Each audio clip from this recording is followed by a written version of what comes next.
When my son took over the family business, I sold my house and gave him $50,000 to invest. At the company party, he gave me a $5 flower, then called his mother-in-law on stage and gave her a $7,000 ring. I'm glad to have you here. Follow my story until the end and comment the city you're watching from so I can see how far my story has reached. I'm Opal, and at 64, I thought I knew my place in this world. I thought I understood my son. I was wrong about everything. The morning I sold my house, I felt a strange mix of excitement and fear. The realtor handed me the check, and I stared at those numbers. My entire life reduced to digits on paper. 43 years in that house. 43 years of memories of raising Levi alone after his father walked out when he was 7. But I wasn't being sentimental. This was business. This was investing in my son's future. Are you sure about this, Mrs. Henderson? The realtor asked, probably seeing the hesitation in my eyes. I nodded firmly. My son needs this investment. Family comes first. The drive to Levi's office took 20 minutes, but it felt like a lifetime. I kept rehearsing what I'd say, how proud I was that he was taking over the family business, how this $50,000 would help him expand the company my late husband had started as a small construction firm that had grown modestly over the years. But Levi had vision. At least that's what I told myself. When I walked into his office, Levi barely looked up from his computer. His secretary had announced me, but he kept typing. "Mom, you really didn't need to come in person for this," he said, finally glancing at me. A wire transfer would have been easier. I pulled the check from my purse, my hands slightly trembling. I wanted to see his face when I gave this to him. This represents everything I've saved, everything I've worked for. He took the check, glanced at it briefly, and set it on his desk like it was a grocery list. "Thanks. This will help with the expansion plans." That was it. No hug, no acknowledgement of what this meant. Just a casual thanks like I'd brought him coffee. "Levi, honey, I know this is a big step for you, taking over the company. Your father would be so proud." He sighed, still not really looking at me. "Yeah, well, times are different now. We need to modernize everything. The old ways don't work anymore." The old ways. Was that what I represented to him? Something outdated that needed to be discarded? I was thinking. I continued, trying to keep the conversation going. Maybe I could help with the books or the customer relations. I know this business inside and out. "Mom, no offense, but Rachel and I have it handled. She's got an MBA and she understands modern business practices. We appreciate the investment, but we need professional management now." Rachel, his wife of 3 years. The woman who smiled sweetly to my face while systematically pushing me out of every family decision. The woman who somehow convinced my son that his mother's 30 years of business experience was worthless compared to her fresh degree. I left his office feeling smaller than when I'd entered. But I pushed those feelings down. This was normal. I told myself, sons grow up. They become independent. I should be proud. The company's annual celebration was held at the downtown convention center 3 weeks later. I bought a new dress, navy blue with small flowers, nothing too flashy. I wanted to look appropriate for what Levi called a professional networking event. I arrived early, hoping to help with setup, but the catering staff had everything handled. The room filled quickly with employees, clients, and their families. I found myself standing near the back, watching Levi work the room with Rachel by his side. She looked stunning in a black cocktail dress that probably cost more than my monthly grocery budget. They moved together like a power couple, shaking hands, laughing at the right moments, playing their parts perfectly. "Ladies and gentlemen," Levi's voice boomed through the microphone as he took the stage. "Thank you all for celebrating another successful year with Henderson Construction." Applause filled the room. I clapped too, my heart swelling with pride despite everything. This was my son, my boy, leading the company his father had built. "I want to thank everyone who made this year possible," he continued. "Our dedicated employees, our loyal clients, and especially my family." My heart jumped. He was going to acknowledge me, thank me for the investment, for everything I'd sacrificed. "Mom, could you come up here for a moment?" I made my way through the crowd, my cheeks flushing with embarrassment at being the center of attention, but also with anticipation. Finally, he was going to recognize what I meant to this family, to this business. When I reached the stage, Levi smiled, that charming smile that had gotten him out of trouble since he was 5 years old. I want to thank my mother, Opal Henderson, for all her support over the years. He reached into his jacket pocket and pulled out a small wrapped gift. My heart raced. In front of all these people, he was finally going to show how much he valued me. I unwrapped it carefully, aware that dozens of eyes were watching. Inside was a single silk flower, the kind you buy at a gas station for $5. "It's beautiful," I managed to say, my voice catching slightly. The applause was polite but brief. "And now," Levi continued, his voice gaining energy, "I want to call up someone truly special. Rachel's mother, Mrs. Patricia Lawson, has been instrumental in helping us understand modern business practices. She's been a mentor and guide as we've navigated this transition." Rachel's mother, elegant in her designer suit, glided onto the stage with the confidence of someone who knew she belonged there. "Patricia," Levi said, "your wisdom and guidance have been invaluable as a small token of our appreciation." He pulled out a jewelry box. Even from where I stood, I could see it was from an expensive store. Patricia opened it, and the diamond ring inside caught the stage lights, sparkling like captured stars. "It's a friendship ring," Levi announced. "But really your family now." The applause was thunderous. People were actually standing. Patricia dabbed at her eyes with a tissue, overwhelmed by the gesture. I stood there clutching my $5 silk flower, watching my son shower affection and expensive gifts on a woman who had known him for 3 years, while I, the woman who had sacrificed everything for him, held a gas station flower. The room spun slightly. I excused myself and walked to the ladies' room, where I stared at my reflection in the fluorescent lighting. The woman looking back at me looked old, tired, invisible. When had I become so disposable? I splashed cold water on my face and took several deep breaths. This was fine. This was normal. Rachel's mother was helping with the business.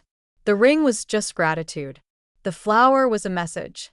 When I returned to the main room, I caught sight of Harold Morrison, my attorney, standing near the bar. He raised his glass to me in a subtle toast, and I nodded back. As I watched my son continue his speech talking about new directions and fresh perspectives, I realized something had shifted inside me. The hurt was there, deep and aching. But underneath it was something else, something I hadn't felt in years. Clarity. Driving home from the company celebration, I couldn't stop my hands from shaking. The silk flower sat on my passenger seat, mocking me with its artificial cheerfulness. $5. That's what 37 years of motherhood was worth to my son. I pulled into my driveway, except it wasn't my driveway anymore. The new owners were moving in next week. I was staying at a small apartment across town, a temporary arrangement until I figured out what came next. But sitting in that rental car, staring at the house where I'd raised Levi, the memories came flooding back whether I wanted them or not. Levi was 7 when Robert left us. I remember coming home from my job at the bank to find a note on the kitchen counter. Not even the courtesy of a face-to-face goodbye. "I can't do this anymore, Opal. I need something different." That was it. 20 years of marriage reduced to 2 sentences. Levi found me crying at that same kitchen table later that night. "Where's Daddy?" he asked, his small hands clutching a toy truck. "Daddy had to go away for work," I lied, pulling him onto my lap. "But I'm here. I'll always be here." And I was. Through everything that followed, I was there. The bank job paid enough to cover basics, but barely. So I took a second job cleaning offices at night. Levi would do his homework in empty conference rooms while I vacuumed and dusted. Sometimes he'd fall asleep on a couch, and I'd carry him to the car at midnight, his small body heavy in my arms. "Why do you work so much, Mama?" he asked me once when he was 10. "So you can have everything you need?" I told him. "So you can go to college and be anything you want." He seemed to accept that. Back then, he still hugged me goodnight. When Levi turned 12, I discovered his gift for numbers. His math teacher called me in for a conference. "Mrs. Henderson, Levi has real potential in business and mathematics. Have you considered accelerated programs? I had. I'd researched every option, every scholarship, every opportunity. But most required investments I couldn't afford. Special tutoring, summer programs, equipment. So I took a third job, weekend bookkeeping for small businesses. My day started at 6 o'clock in the morning and ended after midnight. I survived on coffee and the dream of Levi's future. Mom, you don't have to work so hard, teenage Levi told me one Sunday when I dozed off during his school presentation. I can get a job. Help out. No, I said firmly. Your job is to study. Mine is to make sure you can. I worked myself into exhaustion so he could focus on academics. When he got accepted to business school with a partial scholarship, I was so proud I cried for an hour. But partial wasn't full. I took out loans against the house to cover the rest. I'll pay you back, Mom, he promised the day I drove him to campus. When I'm running Dad's old company, I'll pay back every penny. I believed him, not because I needed the money back, but because I trusted his gratitude would last. But something changed during college. His phone calls became shorter, less frequent. When he brought Rachel home during his senior year, I could feel the shift immediately. Rachel was polished in a way I'd never been. She spoke about market strategies and brand positioning like she was born understanding these concepts. Her parents were professors at the university. She'd grown up in academic circles, summer houses, and intellectual discussions over wine. Opal, she said the first time she stayed for dinner. It's so interesting how you managed to keep this little company going after Robert left. So quaint. Quaint like I was a museum piece. I watched her study our house during that visit, her eyes cataloging what needed updating and what didn't meet her standards. When she suggested Levi might want to modernize his approach to the family business, I felt the first chill of what was coming. After they married, the changes accelerated. Suddenly, my weekly dinners with Levi became monthly, then sporadic. When I called, Rachel often answered, "Oh, Opal, Levi's in meetings. You know how busy he is with the transition planning. I'll have him call you back." He rarely did. The company had been struggling since Robert left. I'd managed to keep it afloat, but barely. When Levi graduated and expressed interest in taking over, I was relieved. Finally, the sacrifices would pay off. The business would grow. The family legacy would continue. But the Levi who returned from college wasn't the boy I'd raised. This version was impatient with my questions, dismissive of my experience. When I suggested we review the books together, he'd sigh. "Mom, I appreciate everything you've done, but I need to approach this professionally now." Rachel's been helping me understand modern business practices.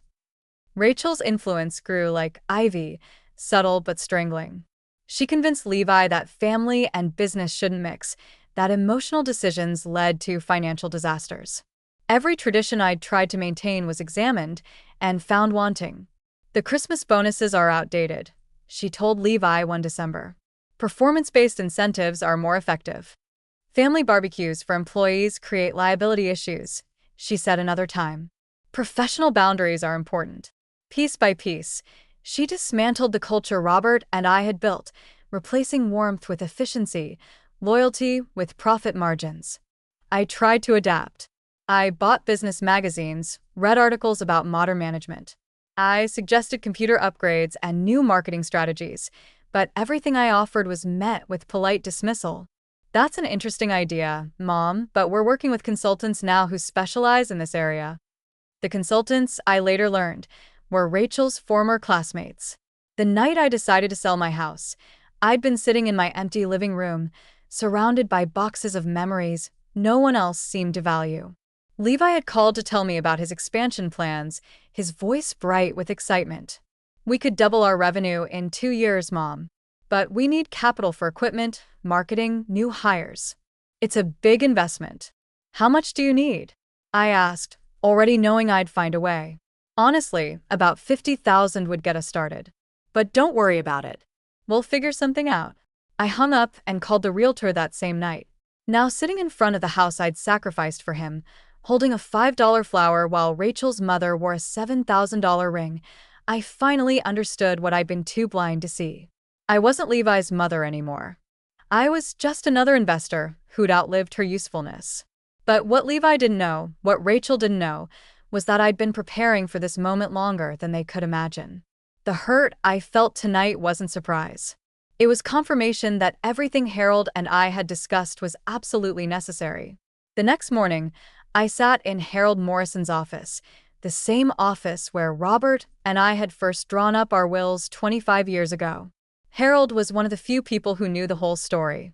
Not just the version Levi and Rachel had constructed, but the truth about what I'd built and what I'd sacrificed. "How are you feeling after last night?" Harold asked, pouring me coffee from the pot he kept on his credenza. His voice carried the gentle concern of someone who'd watched me navigate decades of difficult decisions. "Like I've been sleepwalking for 3 years," I admitted. "But I'm awake now." Harold nodded, settling behind his desk. At 72, he moved more slowly than he used to, but his mind was sharp as ever. He'd been Robert's friend before he became our attorney, and after Robert left, he'd helped me understand the legal complexities of running the business alone. "Tell me what you observed last night," he said, pulling out a thick folder I recognized immediately. Everything we suspected: the dismissal, the favoritism toward Rachel's family, the complete lack of respect for my contributions. I paused, remembering the weight of that silk flower in my hands. "Harold, when did I become so invisible to my own son?" "The question isn't when," Harold replied gently. "The question is what we're going to do about it now that you see it clearly." He opened the folder and I saw the documents we'd been preparing for months. Most people would be surprised to learn that I'd been planning for this possibility since the day Levi announced his engagement. But I'd spent too many years watching other women get blindsided by family members who saw them as obstacles rather than people. "Let's review what we have," Harold said, spreading papers across his desk. The first document was the original incorporation papers for Henderson Construction, filed by Robert in 1987. What most people didn't realize, what Levi didn't realize, was that I'd been listed as co-owner from the beginning. When Robert left, those shares didn't disappear. They became mine entirely. "Explain to me again how Levi thinks he owns the company," Harold said. We'd been through this before. When he came back from college, he was so confident about taking over. He talked about it like it was already decided, like ownership was just naturally his because he was Robert's son. I never corrected him, because I wanted him to feel confident to take initiative. I shook my head at my own naivety. I thought if he proved himself capable, we'd formalize the transfer properly. But no transfer ever occurred. No. I kept waiting for him to ask the right questions to show interest in the legal aspects, but he was so focused on the operational side, and Rachel kept pushing him to think bigger than paperwork. I think she assumed the business would just fall to him eventually. Harold made a note. "And the $50,000 you invested last month? That was a personal loan to the company, documented properly." I pulled out my copy of the loan agreement Harold had insisted I use instead of just writing a check with interest and repayment terms. "Which brings us to the shares," Harold continued. This was the part that still amazed me.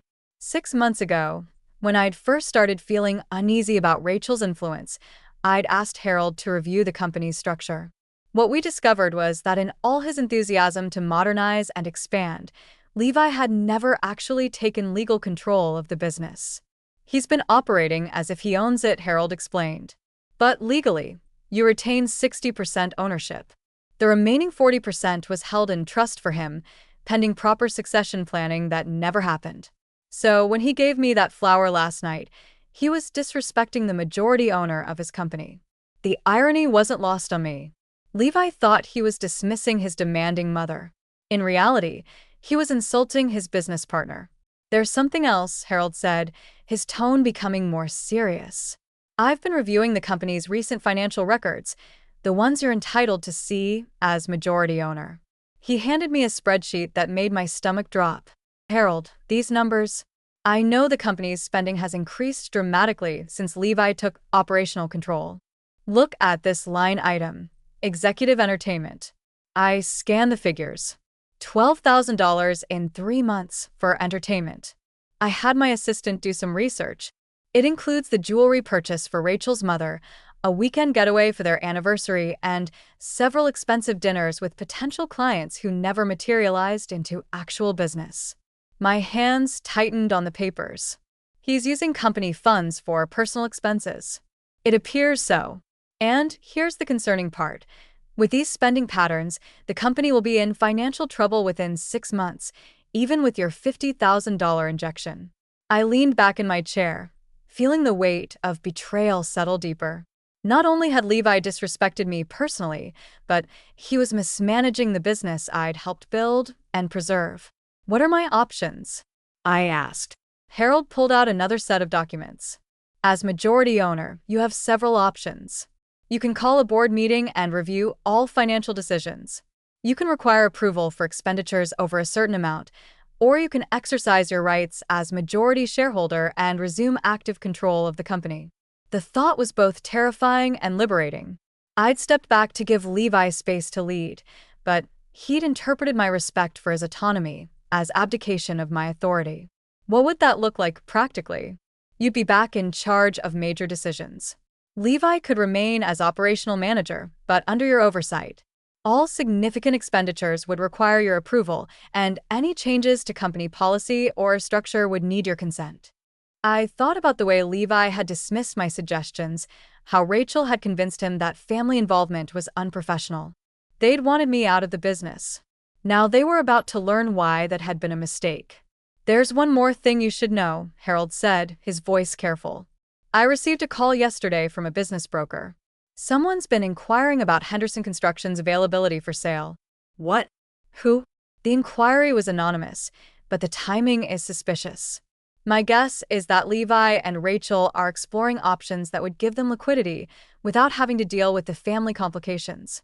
The betrayal cut deeper. They weren't just dismissing me. They were planning to sell the company my husband built, that I'd sacrificed to preserve, without even consulting me. Harold, I want to call a board meeting. When? This week. It's time my son learned who actually owns this company. Harold smiled, the first time I'd seen him look pleased in months. I'll prepare the proper notices.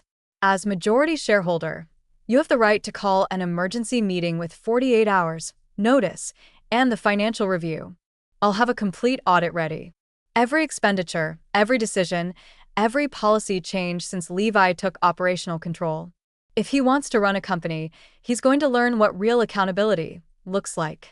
I left Harold's office feeling something I hadn't experienced in years. Powerful. Not vindictive, not angry, but clear about my worth and my rights. Levi thought he could dismiss me with a cheap flower while lavishing expensive gifts on others. He was about to discover that respect wasn't optional when dealing with your business partner. The drive home gave me time to think about what came next. I wasn't trying to hurt my son or destroy what we'd built together, but I was done being treated like an inconvenience in my own family's business. That evening, I called Levi. Rachel answered as usual. Yupo. Levi is reviewing some proposals. Can I have him call you back? Actually, Rachel, I need to speak with him now. It's about business. There was a pause. Rachel wasn't used to hearing authority in my voice. Let me get him. When Levi came to the phone, his tone was distracted. Hey, Mom. What's up? I'm pretty busy tonight. I'm calling to inform you that I've scheduled a board meeting for Thursday at 2 o'clock. Harold will send the formal notice tomorrow. A board meeting? Mom, we don't really do formal board meetings. If you have questions about the business, we can just talk. Levi, I said quietly, this isn't a request. As majority shareholder, I'm calling an emergency board meeting to review company operations and financial management. I expect you and any other relevant parties to be there.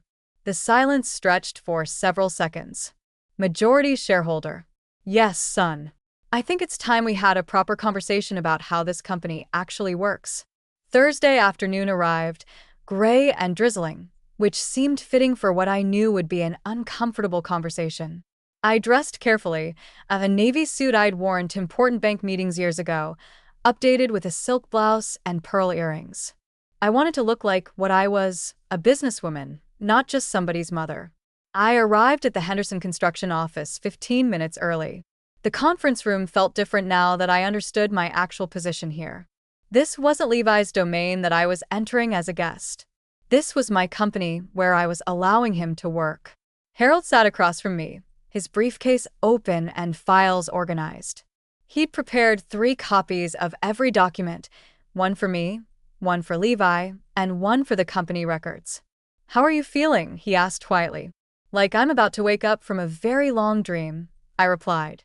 Levi arrived exactly on time, Rachel close behind him. I noticed how she scanned the room, taking in Harold's presence and the formal setup. Her expression shifted from mild curiosity to concern.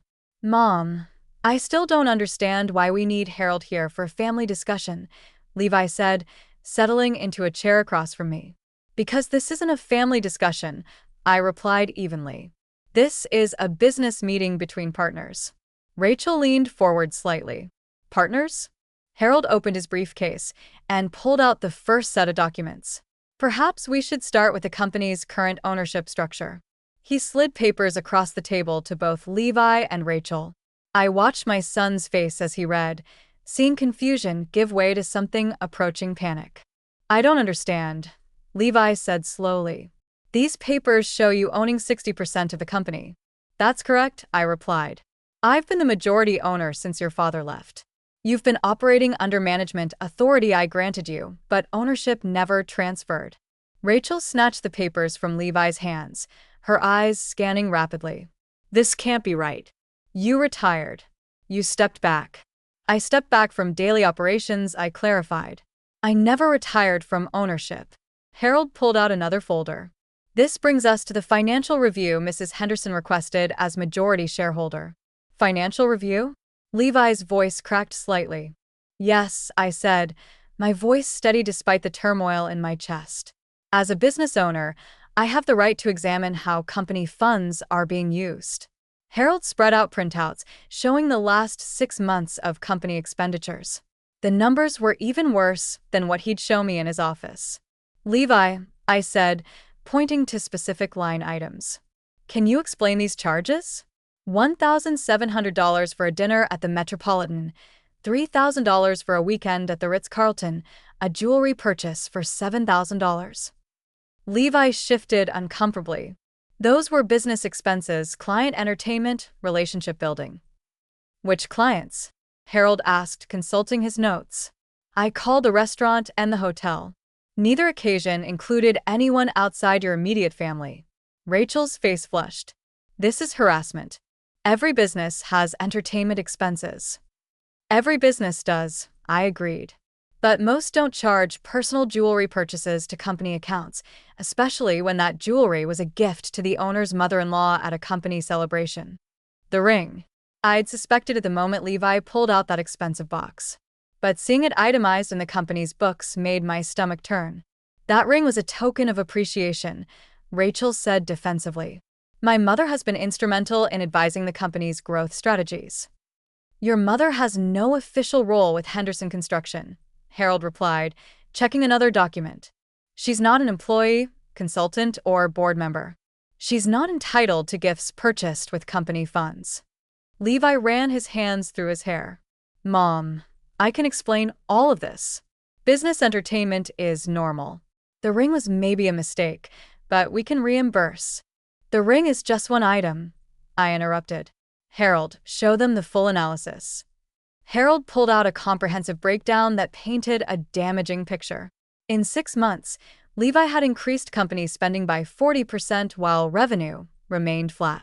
The $50,000 I'd invested was already nearly gone, absorbed by modernization efforts that seemed to consist mainly of expensive dinners and office decorations. "At this rate," Harold said matter-of-factly, "Henderson Construction will be insolvent within 4 months." "That's impossible," Rachel snapped. "The company is growing.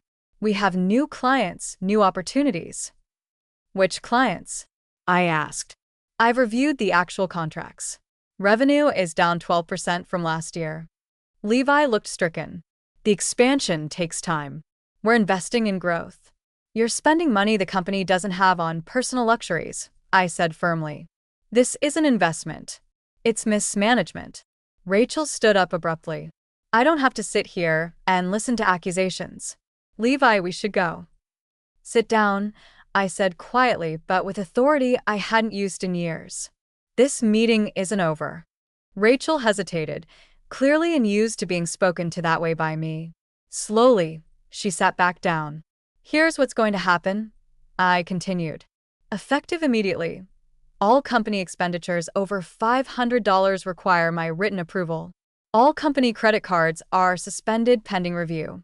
Any personal charges to company accounts will be reimbursed within 30 days or deducted from salaries. You can't do that, Rachel said, her voice shaking with anger. Actually, she can, Harold replied calmly. As majority owner, Mrs. Henderson has the authority to implement any financial controls she deems necessary. Levi looked from Harold to me, understanding finally dawning. Mom, are you taking the company away from me? The pain in his voice almost broke my resolve. This was still my son, still the little boy I'd worked 3 jobs to support. But he was also a grown man who disrespected me publicly while mismanaging the business I'd sacrificed to preserve. I'm not taking anything away from you, I said carefully. I'm taking back what was always mine. You can continue as operations manager, but under proper supervision. This is ridiculous, Rachel said, standing again. Levi, we don't have to accept this. We can fight this legally. Harold smiled slightly. I'd be happy to represent Mrs. Henderson in any legal proceedings. The ownership documents are quite clear, and the financial mismanagement is well documented. Financial mismanagement? Levi's voice rose. I'm building something here. I'm trying to grow the business my father started. Your father started this business, I said quietly. But I'm the one who kept it alive after he left. I'm the one who worked multiple jobs to pay the bills when you were too young to understand. I'm the one who took out loans against my house to fund your education. And I'm the one who sold that house to give you $50,000 to invest in expansion. The room fell silent except for the rain pattering against the windows. I gave you management responsibility because I trusted you, I continued. But trust has to be earned, and you've shown me that you care more about impressing Rachel's family than respecting mine. Levi's eyes filled with tears. Mom, I never meant. You gave me a $5 flower while spending $7,000 company dollars on jewelry for someone else's mother, I said, my voice steady despite the emotion behind it. That tells me everything I need to know about how you value my contributions. Rachel grabbed Levi's arm. We don't have to stay for this abuse. Come on. But Levi didn't move. He stared at the papers spread across the table, at the evidence of his financial mismanagement, at the legal reality of his position. What do you want from me? He asked finally. I want you to prove you can run a business responsibly, I replied. I want you to show me the respect I've earned through 30 years of sacrifice. And I want you to remember that being a son doesn't entitle you to anything. You have to earn what you get, just like everyone else. Harold began gathering his documents. Mrs. Henderson will be resuming active oversight of company operations starting Monday. All current projects will continue, but all new expenditures and commitments require her approval. As we prepared to leave, Rachel finally exploded. This is exactly why family businesses fail. Emotion over logic. Grudges over profit. You're going to destroy everything Levi has built. I stopped at the conference room door and looked back at her. Rachel, Levi built this company with my money, my sacrifice, and my trust. If it gets destroyed, it won't be because I held him accountable. Walking to my car, I felt lighter than I had in months. The confrontation was painful, but necessary. Levi needed to learn that respect wasn't optional, that ownership had responsibilities, and that I wasn't just his mother anymore. I was his business partner, and it was time he started acting like it. The first week of my resumed oversight passed quietly, almost too quietly. Levi submitted expense reports without argument, attended our scheduled weekly meetings, and maintained a professional demeanor that felt strangely hollow. But I knew my son well enough to recognize the calm before the storm. It came on a Friday evening. I was reviewing the week's financial reports in my apartment when my phone rang. Rachel's number flashed on the screen. Opal. Her voice was syrupy sweet, the tone she used when she wanted something. I was hoping we could talk woman to woman. About what, Rachel? About this situation with the company. I think there's been a misunderstanding and maybe we can work something out that's better for everyone. I almost laughed. Now she wanted to negotiate. I'm listening, I said, genuinely curious about what approach she'd take. Well, Levi is just devastated about how things have gone. He feels like you don't trust him, like you think he's a failure. And honestly, Opal, this whole takeover, it's really affecting his self-esteem. There it was. The guilt manipulation right on schedule. Rachel, Levi's self-esteem isn't my responsibility. His performance as a business manager is. But that's just it, she continued, her voice gaining confidence. The company was doing fine before you intervened. Yes, there were some expenses, but that's normal for a growing business. You're being too conservative, too afraid of risk. A $7,000 ring isn't a business risk, Rachel. It's personal spending with company funds. That ring was an investment in relationships. My mother has connections, influence. Sometimes you have to spend money to make money. I set down my pen and gave her my full attention. What exactly are you proposing? I think you should step back again. Let Levi run the company the way it needs to be run. You've proven your point, shown your authority. Now let him get back to building the business. And if I refuse? The sweetness in her voice disappeared. Then you're going to destroy your relationship with your son permanently.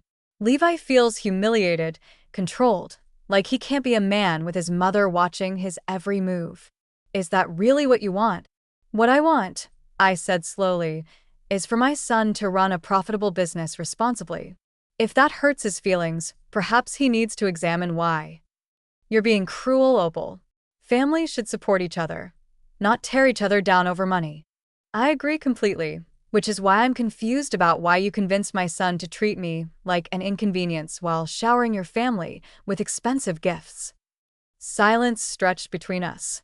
When Rachel spoke again, her mask had completely slipped. You know what? Fine. If you want to play hardball, we can play hardball. Levi doesn't need this company. He has options, better options, such as companies that would appreciate his vision. Opportunities where he wouldn't have to answer to someone who's stuck in the past. There it was, the threat I'd been expecting.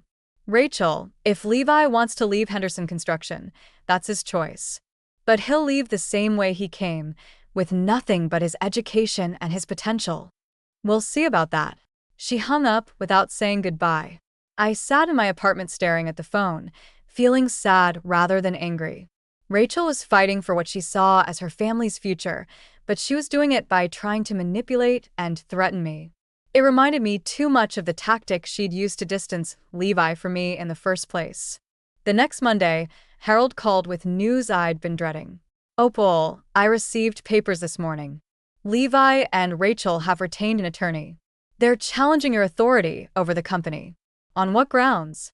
They're claiming undue influence and questioning your mental competence to make business decisions. The words hit me like a physical blow. My own son was arguing in court that I was mentally incompetent. They're also alleging that you've taken control of the company to spite them personally, not for legitimate business reasons. I closed my eyes, feeling a deep weariness settle over me. What do we need to do? We need to document everything. Your mental acuity, the business reasons for your decisions, the financial evidence of mismanagement. Fortunately, we have all of that. How long will this take? Months, potentially. But Opal, there's something else. They're requesting immediate injunctive relief to prevent you from making any major changes to company operations while the case is pending. That evening, I called my older sister, Margaret, something I rarely did anymore. At 70, she'd been through her own battles with ungrateful family members. Maggie, I need to ask you something. Am I being unreasonable? I told her the whole story from the company celebration to the legal challenge. She listened without interrupting, occasionally making small sounds of disapproval. Opal, she said when I finished, that boy needs to learn that actions have consequences. But are you prepared for this to get uglier? What do you mean? Once lawyers get involved, families say things they can't take back. Are you ready for Levi to stand up in court and testify that you're incompetent? Are you prepared to fight your own son publicly? I thought about the little boy who used to fall asleep in my arms while I worked late at the office. The teenager who promised to pay me back for his college tuition. The young man who'd looked me in the eye and called the business his vision. Maggie, I raised him to be better than this. If he wants to fight me, then I'll show him what real strength looks like. The legal battle began in earnest 2 weeks later. Rachel had convinced Levi that I was having some kind of late-life crisis, that my decision to reassert control was irrational and vindictive. Their attorney painted me as a bitter old woman trying to punish her successful son. But Harold had prepared meticulously. We had financial records showing the mismanagement, documentation of every expensive personal purchase charged to the company, and testimony from the company's long-term employees about the changes in leadership style. The most damaging evidence came from an unexpected source. Janet, the company's longtime bookkeeper, came forward with records she'd been keeping privately. Mrs. Henderson, she told Harold during preparation, I was worried about what I was seeing, the spending, the attitude changes. I started keeping copies of everything just in case. Janet's records showed that Rachel had been pressuring Levi to make expensive purchases, always framing them as business necessities. She had documentation of conversations where Rachel had suggested that I was holding the company back and needed to be managed out of involvement. Most devastating was a recorded phone call where Rachel discussed plans to eventually buy me out at below market value, essentially forcing me to sell my majority stake for a fraction of what it was worth. She said Levi's inheritance was being stolen by an old woman who didn't understand modern business. Janet testified. She said they needed to find a way to get full control before Mrs. Henderson made decisions that would hurt their future. Listening to that testimony, I felt something break inside my chest. This wasn't just about business disagreements or different management styles. Rachel had been planning to steal my life's work, and she'd convinced my son to help her do it. The hearing took place on a gray Tuesday morning in downtown court. Levi sat across the courtroom from me, his face carefully neutral, but I could see the uncertainty in his eyes. Rachel sat beside him, her jaw set with determination.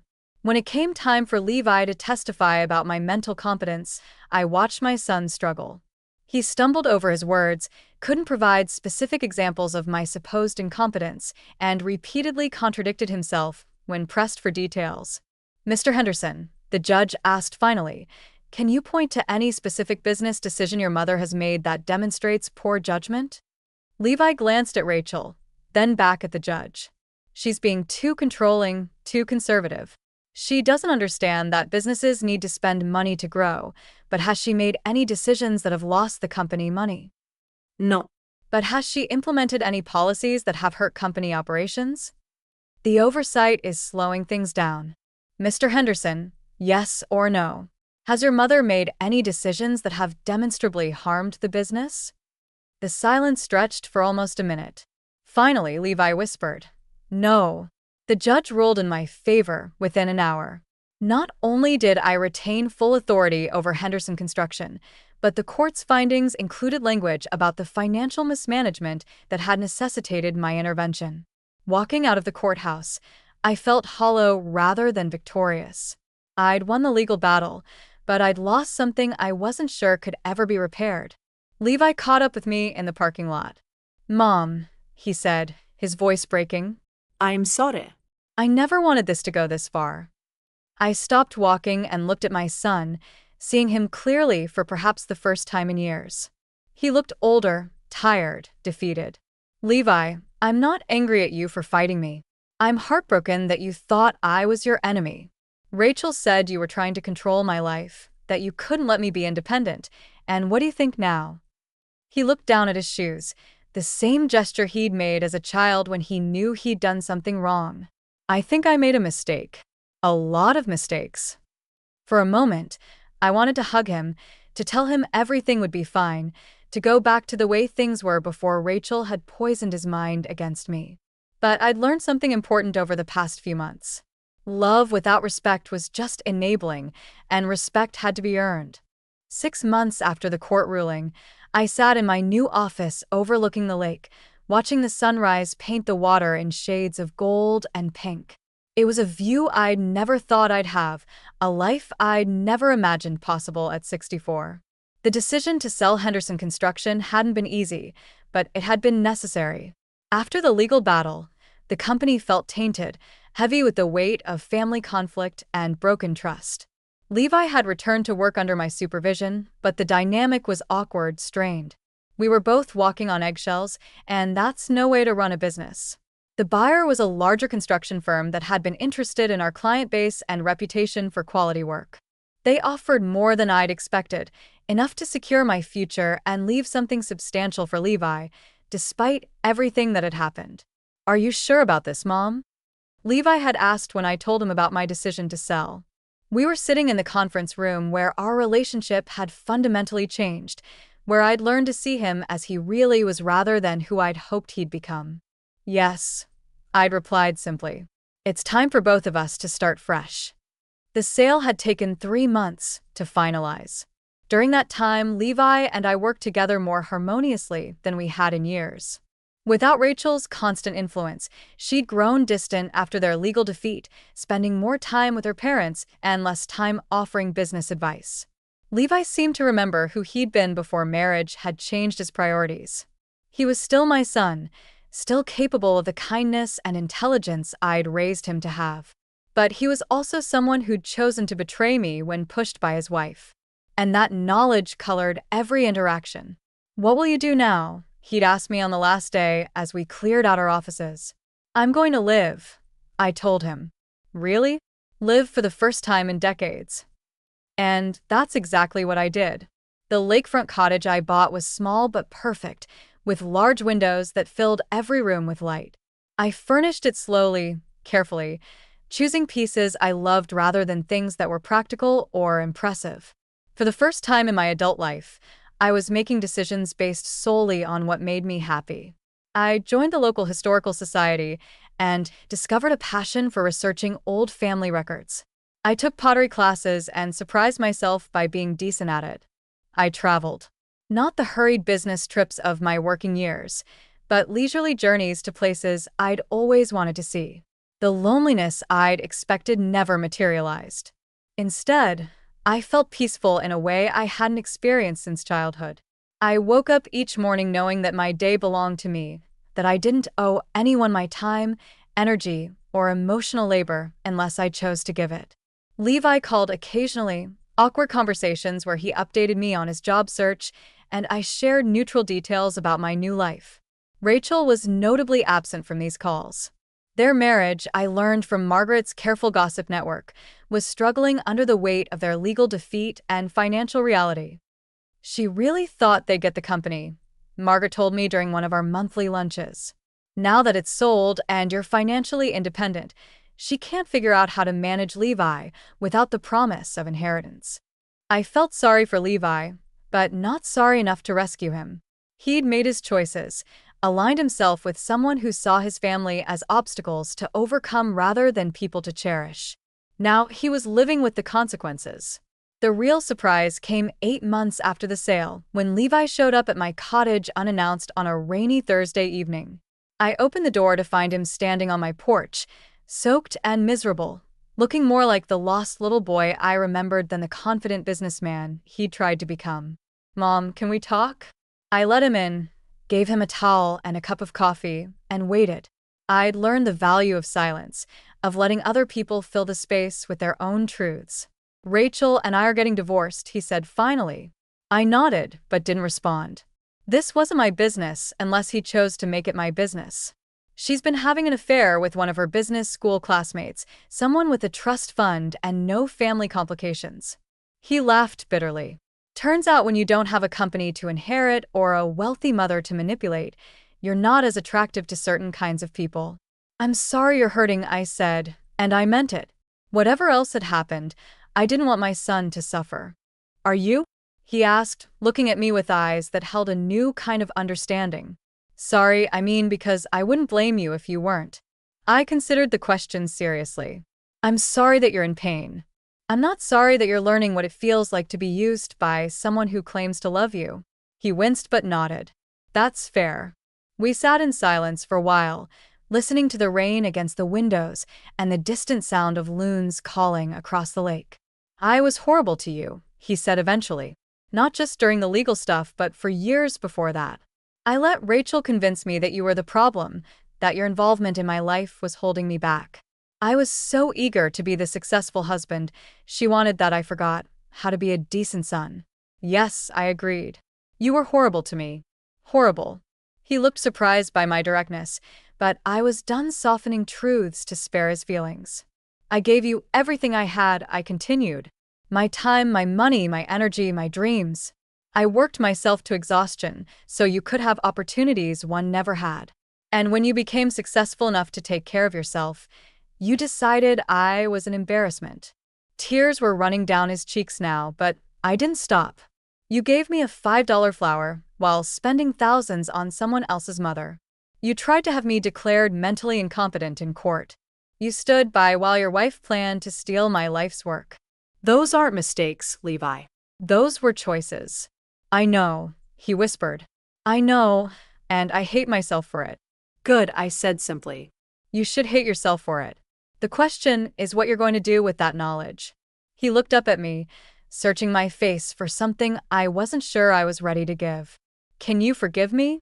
I thought about it for a long moment, not because I didn't know the answer, but because I wanted to give him an honest one. I can forgive you, I said finally. But I can't forget what you're capable of when it serves your interests. And I can't go back to being the mother who sacrifices everything for a son who sees that sacrifice as weakness. What does that mean for us?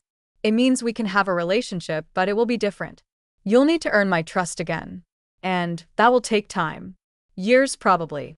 And if you ever treat me the way you did during your marriage to Rachel, I will walk away permanently. I won't give you another chance to break my heart. He nodded, understanding that I was offering him something precious and fragile. I'd like to try, he said, to earn your trust again, to be the son you deserved all along. Then you can start by getting a job and supporting yourself.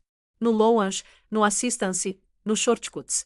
Show me you can be independent without tearing other people down. Over the following months, Levi did exactly that. He found work with a smaller construction company, took a significant pay cut, and began rebuilding his life from the ground up. He called weekly but didn't push for more contact than I was comfortable with. He sent cards on holidays but didn't expect invitations to celebrate together. Slowly, carefully, we began to construct a new relationship based on mutual respect rather than obligation. It wasn't the close bond we'd had when he was young, and it wasn't the strained dynamic of his marriage years. It was something entirely new, an adult relationship between two people who shared history but had learned to see each other clearly. A year after our rainy evening conversation, Levi brought me flowers for my 66th birthday. Not gas station flowers, but a beautiful arrangement from a real florist. More importantly, he brought them because he wanted to celebrate me, not because he needed something from me. Thank you, I said, accepting the bouquet. Thank you for giving me another chance, he replied. I looked at my son, really looked at him, and saw someone I was cautiously beginning to respect again. He had a long way to go to fully redeem himself, but he was making the effort honestly, without expectation of quick forgiveness or easy restoration. That evening, as I arranged the flowers in a vase by my window, I realized I was happy. Not just content or peaceful, but genuinely happy. I had built a life that belonged entirely to me, surrounded myself with beauty and quiet joy, and learned to value my own worth independent of anyone else's recognition. At 66, I was finally free. Free from the weight of other people's expectations. Free from the need to prove my value through sacrifice. Free from the fear that setting boundaries made me a bad mother. I had given Levi everything, and he had thrown it away. But in losing him, I had found myself, and that I realized was worth more than all the gratitude he'd never shown me. The woman who had once measured her worth by her son's success now knew that her value had never depended on anyone else's approval. I was enough, exactly as I was, and no one would ever make me forget that again. Standing at my window, looking out at the lake that had become my sanctuary, I smiled. The future stretched ahead of me, uncertain but entirely my own. And for the first time in decades, that felt like exactly enough. Now I'm curious about you who listened to my story. What would you do if you were in my place? Have you ever been through something similar? Comment below. Thank you for watching until here.